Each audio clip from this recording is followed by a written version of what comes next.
On accueille maintenant Guillaume Legault de la classe La Coalition Large de l'Association pour une solidarité syndicale étudiante, la coalition qui a initié cette grève étudiante.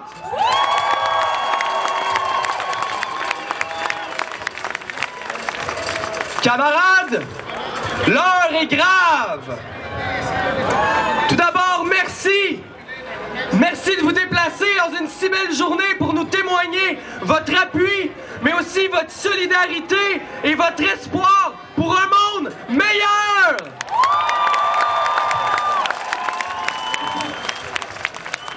Ce sont cet espoir et cette détermination qui font en sorte que c'est possible, encore en 2012, d'avoir espoir en le changement social.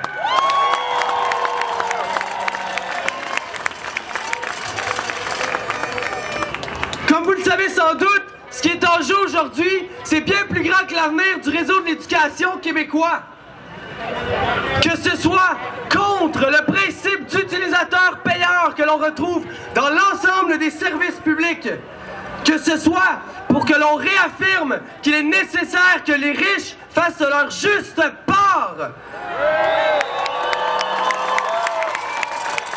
que ce soit pour répéter que nos vies valent plus que leur profit, ou encore que ce soit pour dénoncer l'obscurantisme dans lequel le dernier budget Harper est en train d'essayer de nous ramener. Nous sommes toutes et tous réunis ici aujourd'hui d'une seule et même voix, avec la force de nos principes, pour démontrer notre vision de l'avenir.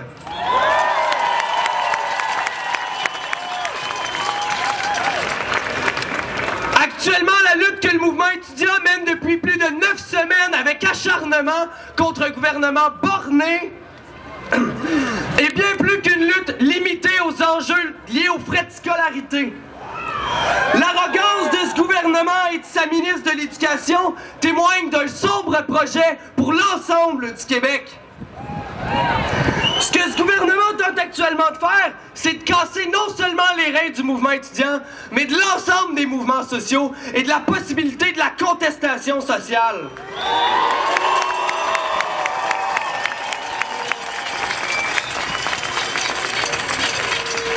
Lorsque la référence à la grève étudiante sera une référence à l'échec, le gouvernement s'assurera de notre passivité collective, et ça, on n'en veut pas!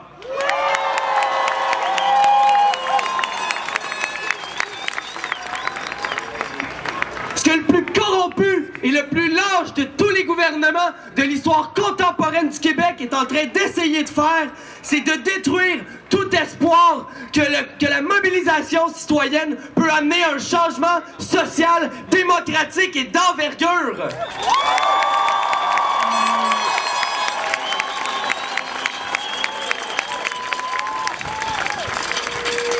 Ils ont beau nous donner des amendes, nous matraquer, nous battre, nous jeter en prison, nous accuser à coups d'injonctions injustes, mais jamais, au grand jamais, ils vont parvenir à nous faire taire!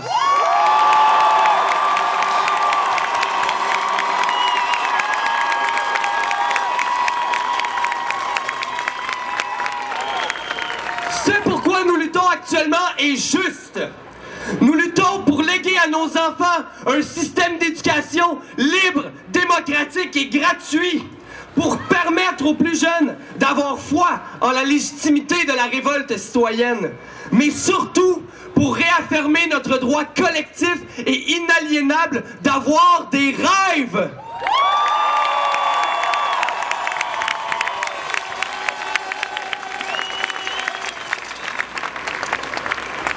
Le gouvernement lutte contre les fondements de la société démocratique, la société entière se retrouve au bord du gouffre de l'autoritarisme et de la tyrannie.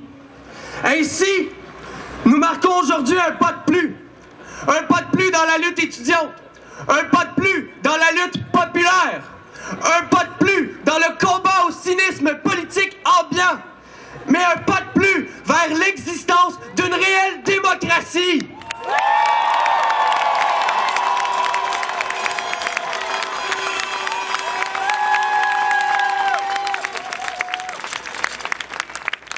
laisser sur une note bien personnelle. Depuis les tout débuts de mon implication militante, je me fais sans cesse casser les oreilles et me ramener à l'ordre par les grands défenseurs du cynisme politique. Depuis ces toutes premières expériences de mon militantisme, on me répète sans cesse que l'heure à la mobilisation de place, le temps de la révolte est dépassé. On me martèle et on nous martèle sans cesse que les années 60 et 70 sont terminées et qu'un tel contexte ne peut pas se reproduire. Depuis trop longtemps maintenant, il est question de passivité face à l'injustice.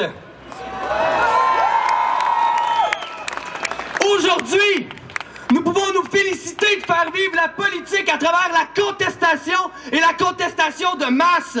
Nous pouvons être fiers de faire germer la graine de la résistance en chacun et en chacune de nous.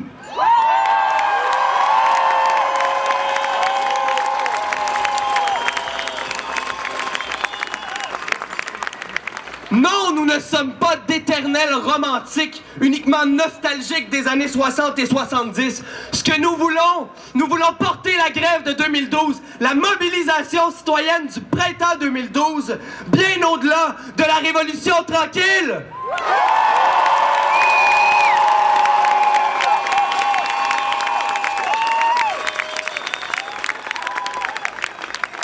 Ce à quoi nous aspirons et nous parviendrons ensemble, c'est de faire vivre la démocratie sur ses bases premières, c'est-à-dire une société dirigée par le peuple et pour le peuple.